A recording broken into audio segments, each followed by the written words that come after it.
క్షణమైన మరువని వీడని నా క్షేమా శిఖరము క్షమించి నాకు అందించెను ఈ రక్షణానందము. క్షణమైన మరువని వీడని నా క్షేమా శిఖరము క్షమించి నాకు అందించెను ఈ రక్షణానందము.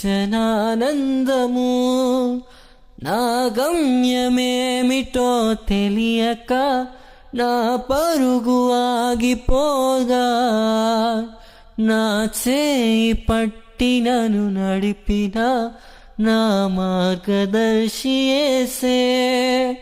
నా గమ్యమేమిటో తెలియక నా పరుగు ఆగిపోగా నా చేయి పట్టి నన్ను నడిపిన నా మార్గదర్శి యేసే.